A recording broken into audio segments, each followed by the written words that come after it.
All right, welcome to another installment of Michael's Record Collection. I'm very happy to have with me this time McCrite and Don Schiff of the Rocket Scientists. We are celebrating 15 years since the release of Revolution Road double album.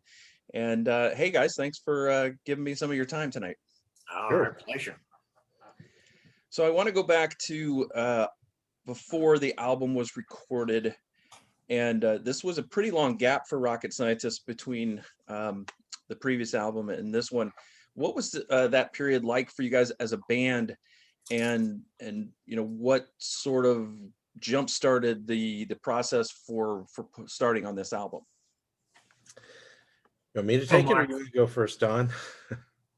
Let's see, 15 years ago, and there was a gap before. I think that was at a time when we each had a bunch of different projects going on, and it kept us busy. And then we thought we'd get back together and let's think of a concept. And Mark and Eric just got right in the way and wrote up a storm.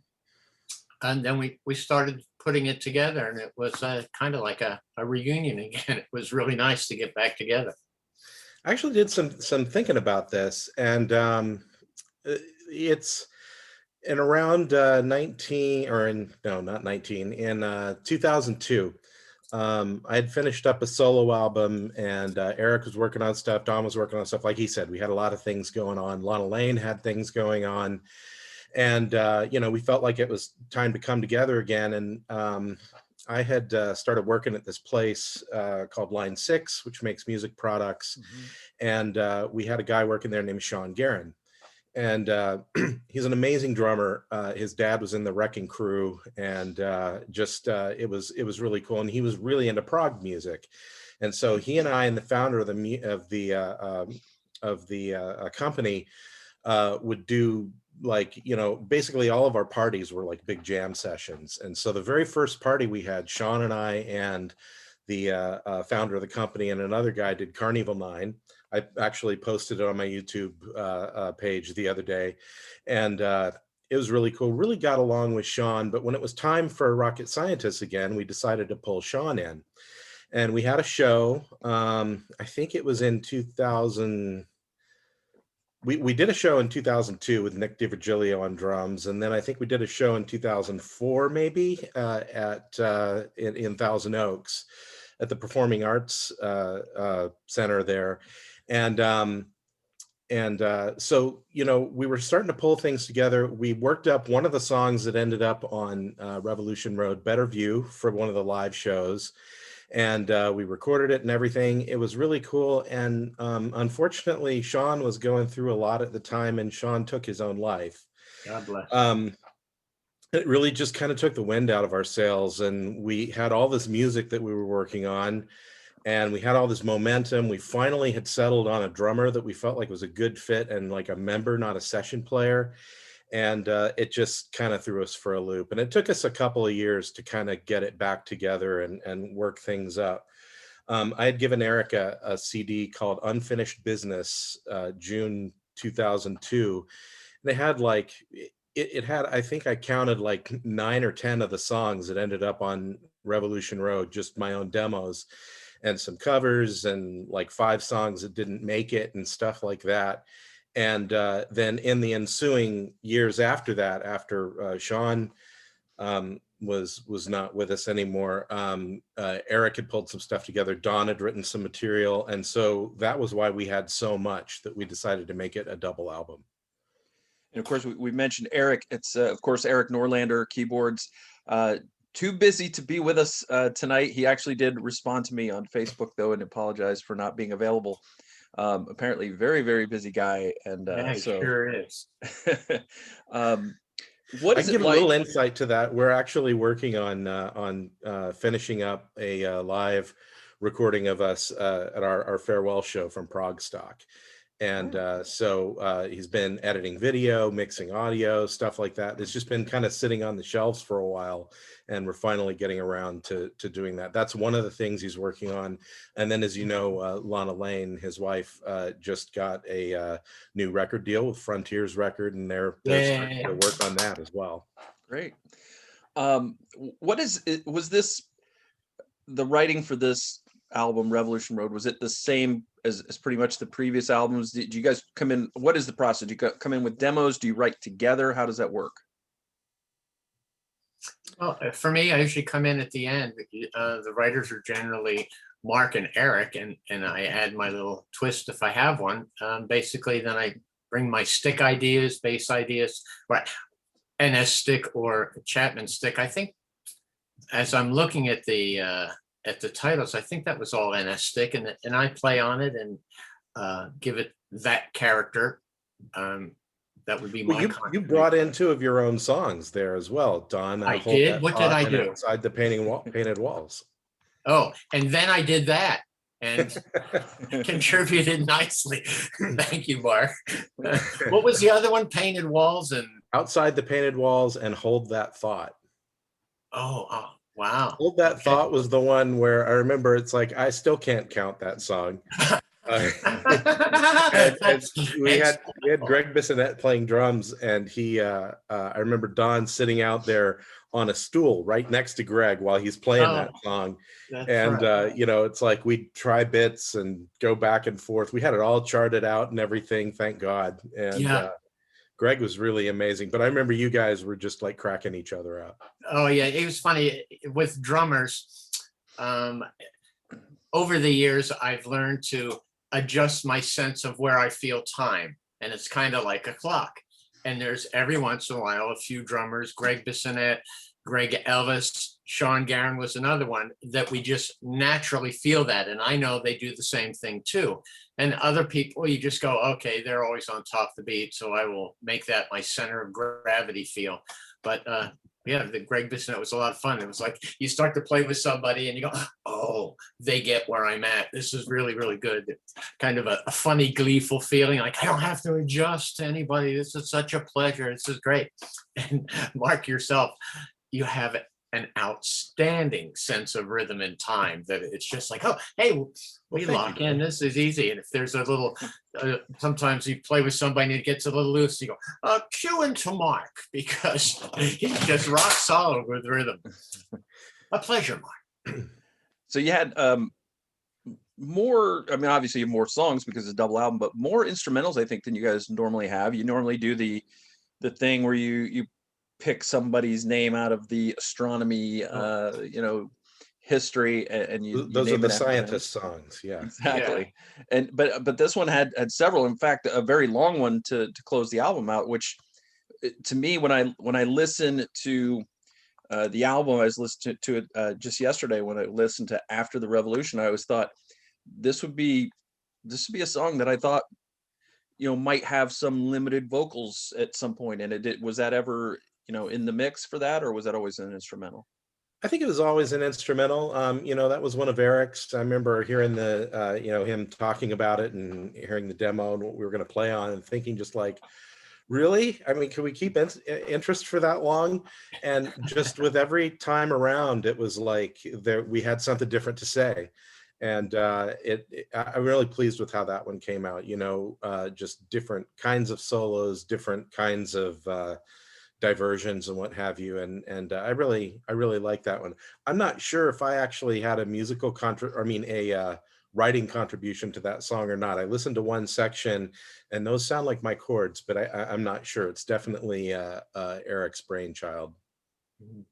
So tell me a little bit about the recording process for this album. Was it all done in the same place? Did you guys record stuff on your own and send it in? How did that come together? Where did Eric and I live? initially got together at his studio. He had a studio in the Valley in Chatsworth for a while, and we did all the demos there. Some of the tracks ended up getting used for the final record, and we did all of the drum tracking and some of the vocals at Steve Vai's studio, the Mothership in Laurel Canyon. And I think there was also some overdubs that were done at Eric's home studio later.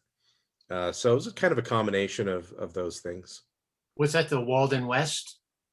Yes, the Walden West recorder, I believe. Yeah, I like that. That was one of the best studios. That was nice.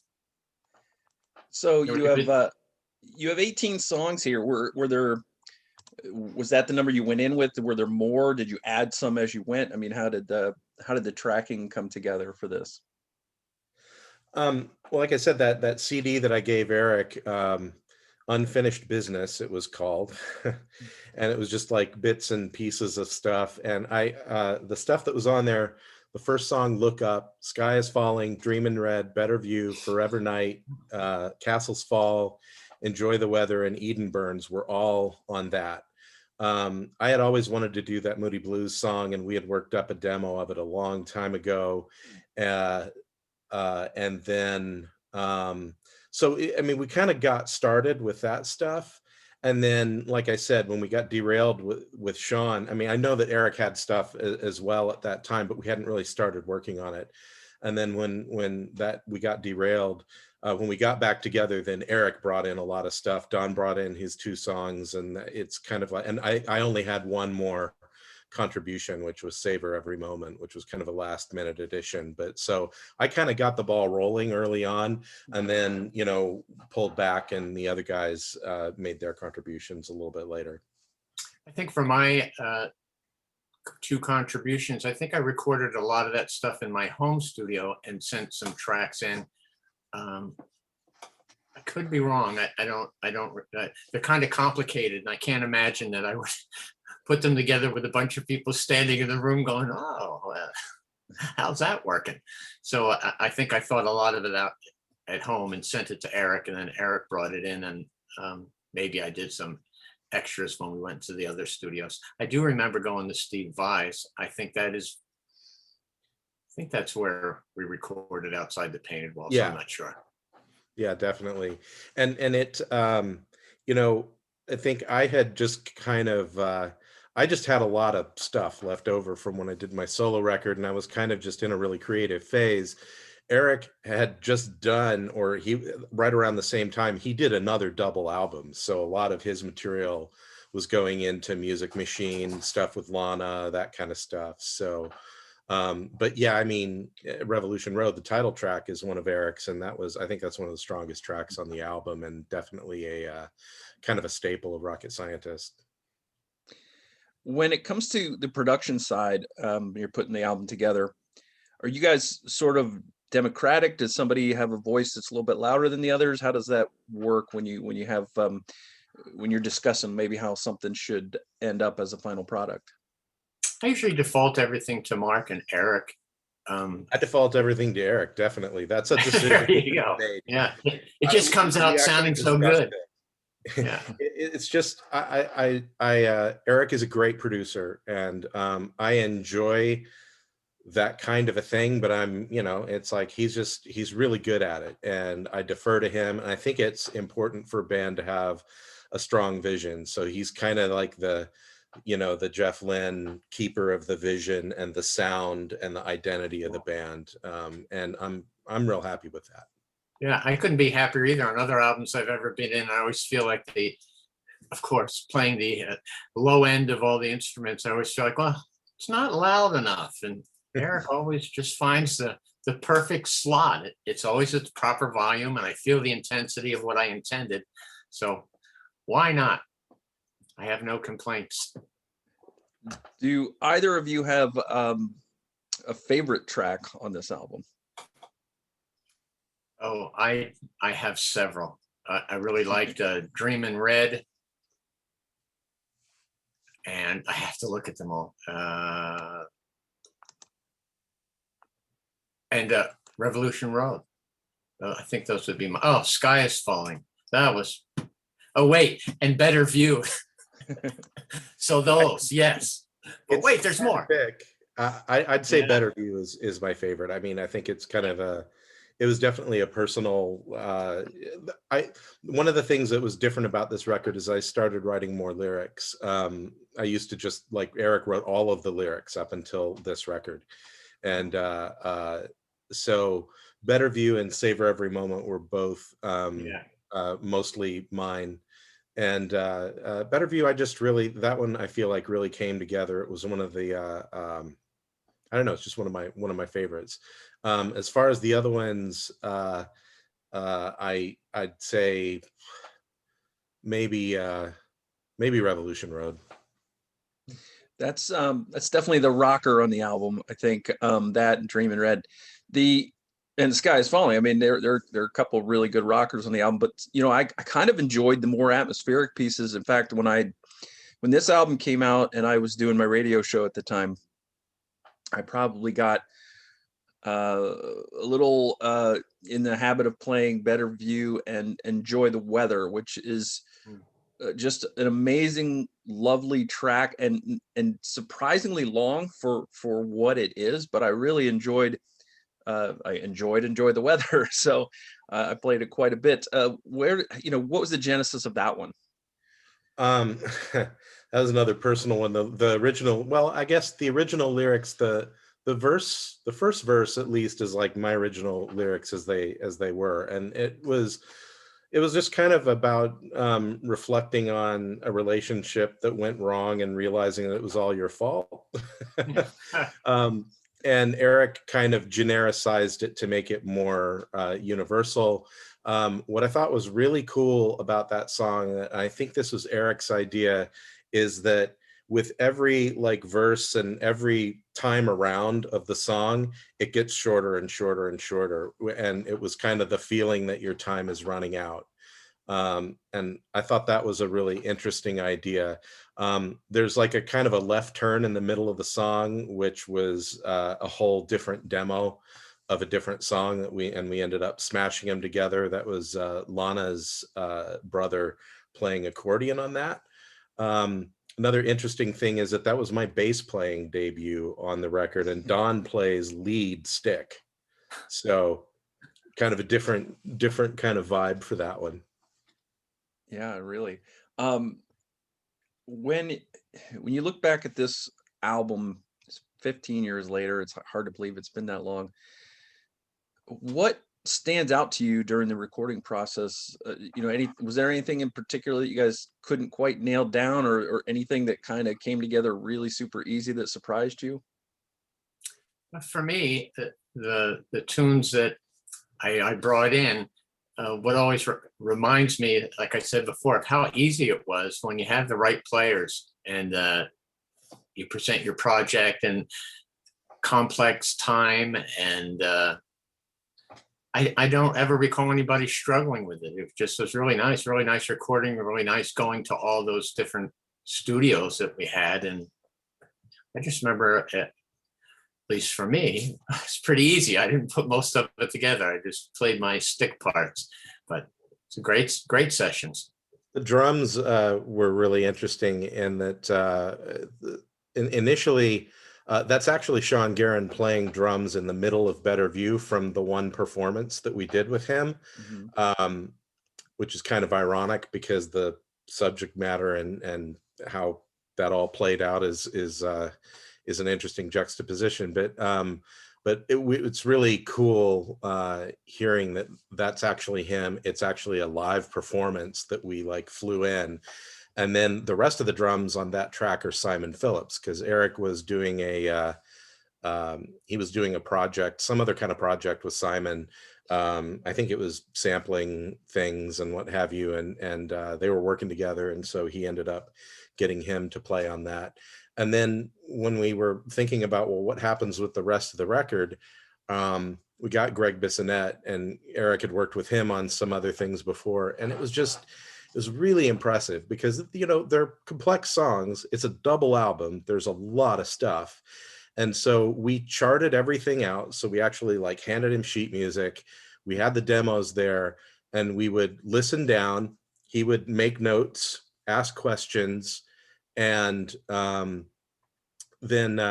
he would go out, and we told him to do it once where he plays it just like as it was, as it was, and then play it again and like stretch out. And we did this for like the first 5 or 6 songs. And finally we said, you know what, forget about playing it straight, just stretch out, do your thing. And most of the rest of it was like the first take. Yeah. It was just amazing to watch him work like that. So we did all of these songs in 2 days. Yeah, he's amazing too, very well schooled in that when he goes into a session, you play him the track and he's got a piece of paper in front of him and he just almost as fast as it plays, he can chart out things and put in the rhythms like the lead sheets for himself. Super impressive, super pro. Yeah, I was going to make a joke. Simon Phillips, yeah, he's all right. Yeah. Yeah. Yeah, good addition. Aside from the the obvious hiatus and stepping away from it for a bit when Sean passed, how long did this take to come together, this album? I don't know, but Mark will. Yeah, honestly, I don't remember. I'd have to look at the dates. I mean, I don't know, maybe like 9 months or something like that. Once we actually got back together and said, okay, we're going to do this. And like then, taking it over the finish line when there's artwork and it's mastered and finished and mixed and all of that kind of stuff. Maybe something like that. But it was definitely a long time. Like I said, we laid the foundation, years before. Do you remember at the time what kind of music you were listening to? What was kind of in your mind and inspiring you at the time when you were writing? Don? Let's see. Just at that time, I wanted to see how different complex rhythms can go together and bring it so that it's kind of listenable and not sounding like it's gymnastics, and have some nice melodies together. And I guess in that time in my life, with the stick especially, because you got two hands going like a keyboard, that a lot of those things that I came up with are just from maybe exercises that I did. And then I would always pull from my youth, because I really liked Yes and Genesis, and I would think, oh, that kind of is like that. Well, let me see if I can, whether I putty it all together and make something out of it. And I think at that time in my life, that's what I was really concentrating on. For me, it was definitely there was definitely a lot of Kevin Gilbert happening. Better View was extremely influenced by him, like with the vocal delivery and the style and everything, but also like kind of the acoustic chords and what have you, a little like Tears for Audrey or something like that. There's and actually Sky is Falling was demoed over a drum loop from Wire Train, which was Brian McLeod and something that Kevin worked on. Castles Fall, I remember I was inspired by the song Sahara of Snow by Bruford, and it was kind of written over like a really percussive piano type part, like the beginning of that song. And Erik listened to it and he said, this doesn't sound like something I would do. Let's do it on Hammond. So we did that. Look at Dream in Red, the verses were inspired by Secondhand Love by Pete Townsend, and the chorus was inspired by Mad About You by Sting. Savor Every Moment was interesting in that it was written with the guitar tuning from the Rain song by Led Zeppelin, and it was composed over a drum loop that I took from a live performance of Mariner featuring Nick DiVirgilio on drums. Good one. What song would you say was the hardest to get the vocals right for? Wow, that's a good question. I'm not the only vocalist on the record, actually, but probably Better View, because I wanted it to be present and breathy and light, and it's really hard to stay in tune when you're doing that. So just to get the right, I find it easy to either focus on pitch or on vibe, and trying to get that all to come together at once was really a challenge. Since you brought it up, why don't you talk about some of the guests that contributed in that area?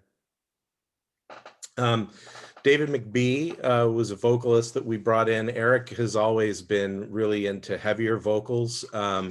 He had worked on Music Machine. I don't remember if Music Machine was just before this or just after this, but that was all like he used Glenn Hughes and Kelly Keeling and a bunch of guys like that. You know, he's gone on to work with John Payne from Asia and Joe Lynn Turner from Rainbow and stuff like that. So he's always really kind of liked that. And so we thought that that was appropriate for some of the songs where we wanted kind of a heavier vibe. And then I would take some of the lighter type stuff. And David Mcbee was someone that Erik had, he was touring, and David was in a band that opened for them and they hit it off. And so he asked him to guest. You know, Sean Guerin was the other guest, along with Greg Bissonette. Lana's brother played accordion on Enjoy the Weather. I don't know if there was anyone else on this record. I think you got them all. I think so. It was kind of interesting. Lana Lane alum Neil Citron engineered the record at the Mothership, or engineered the drums, I should say.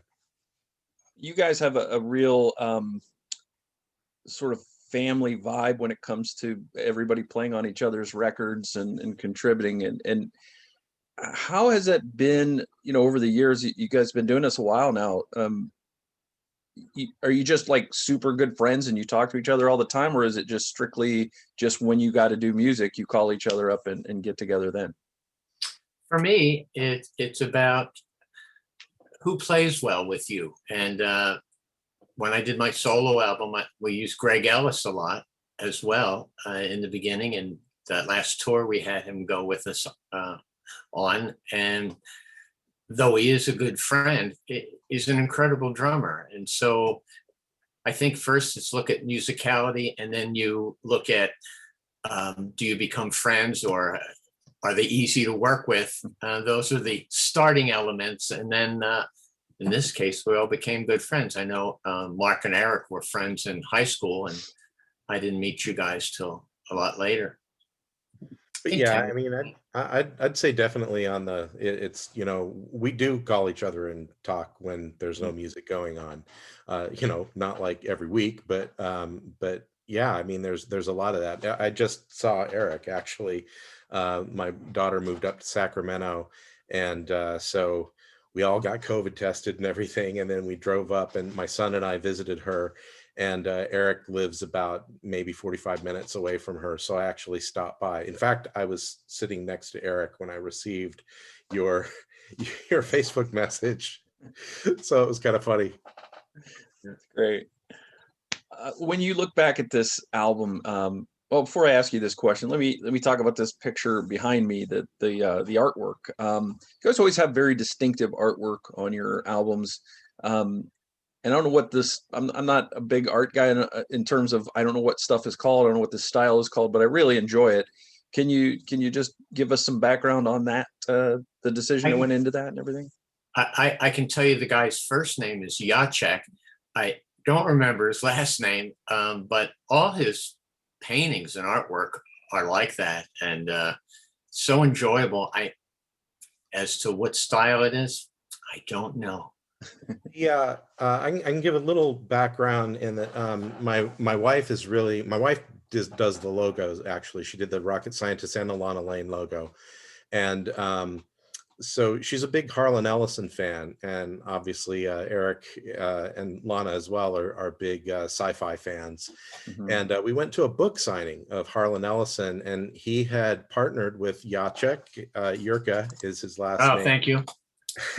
And Harlan was doing a live appearance, and he would it was a coffee table book he was promoting, and there would be a Jurka painting, and then Harlan would write a short story inspired by the painting, and he was selling and signing copies of this book.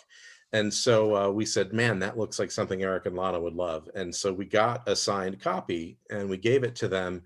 And this was right around the time that Lana was doing her first record, and she ended up using something for the cover of Love is an Illusion. and it just was a great fit. And so it became like he was used for all the Lana Lane covers up, or most of them up to a certain point. And so we eventually started using him for Rocket Scientist. So this one and Oblivion Days are both Yorka paintings. So when you look back 15 years after releasing this album, what is it that you'd like listeners of this record to sort of take with them from the listening experience? I would say for me, the quality of which it was produced, the musicianship. You can tune into the musicianship of how they were played, as well as the lyrics. Everything about it is just very, very well written, well crafted. I even, for some things like that, I go beyond whether you like the song or not. There's another level of appreciation that Rocket Scientist has, and it is what it takes to get it to sound like that, and the caliber of musicianship. I would say those would be great takeaways. I would agree with that. I'd also say I know that it's important to Erik to create an atmosphere, and he wants the user, I'm thinking like he wants the listener to be transported to another place and another time, and just like to be kind of taken away and swept up in the music. And I think that's really important now, but that's not how does it sweep them away. And with the rest of that, I think a combination of the atmosphere of the music and just kind of the it's kind of related to the cover, like you say. That's where I feel like it takes me. Yeah, I mean, I'm glad you brought that up, because actually that's when I listened to this, and funny story, I guess, not that funny maybe. I was at work listening to this on the headphones, and it does take you someplace different. It does take you to, and there is a mood to this album. There is a vibe to this album that is kind of hard to explain, but it does go so well with the cover. And I think that there's an atmosphere that's created with songs like Castle Walls and Castles Fall. I'm sorry, Mhm. Enjoy the Weather, and Better View. I think those especially take you to just a place. I can't even really put it into words, so I'm stuttering a little bit. But it does have its own atmosphere, and it has its own universe almost. What was So, your favorite? my favorite? Mhm.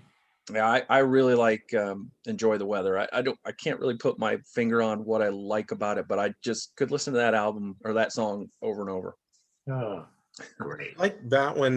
That one, actually, you'd asked me about inspiration, and I was getting into kind of like the subject matter and that kind of thing, and what Erik did with the production. But honestly, the very first thing that inspired that song was that I borrowed a guitar from a friend of mine, and it was a baritone guitar.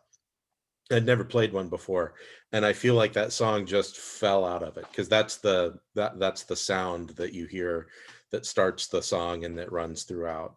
It's just a real unique kind of sound. Before I let you guys get on with your lives, is there anything you're working on now that you want to promote?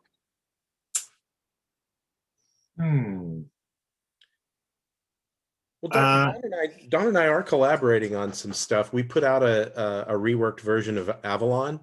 It's been a few months ago now, and we've got a couple other things that we've worked on, and I don't know, maybe I'd love for it to turn into a new original project. I don't know, maybe it turns into some reworked things and some covers and some this and that. I But love that idea. yeah, I mean, We're doing it. see where it goes, but we're definitely working together. Yeah. Didn't we have a name too? Yes, the Radiant Blur. Oh, good one. Good one. All right. Hey, now that I see you, Mark, it has been a little bit. I've been bouncing around a lot, but let me call you and we will get cracking on that. I've got my studio back up in the new place, so we'll do it. All right. And and then I mentioned before that we're working on the live recording that should be. I'm not even really sure how you release things anymore, to be honest, but it'll find its way out, and Yeah. hopefully people will be able to enjoy it. Any idea how soon? I'm ready. No. All right. We're all Soon ready. in Well, theaters I near mean, you. the thing is, Eric is working on Lana's project, so Right. it's either gonna squeak in right before they get it done, or it's gonna have to wait for a little bit. So Yeah. we'll see. It'll be worth it if it's a wait. As I recall, that was an incredible concert. It was a cool show. Greg Ellis, I think, it was really cool having Greg along. Greg has always felt like a member of Rocket Scientist, but he had always been too busy to actually commit to like being in the band and going on tour and stuff like that. So that was actually the first show that he played with us, although he's shown up on our recordings many times. Yeah, it was such a pleasure. Fun guy to watch too. Well, Don Schiff, Mark McCrite of Rocket Scientist, thank you so much for being with me, telling me about this album. I'm going to put this in my newsletter, send it out. I'll get you guys, links to everything, but I really appreciate your time. Excellent. Thanks so much. Thank you so much, Thank Michael. you. A pleasure.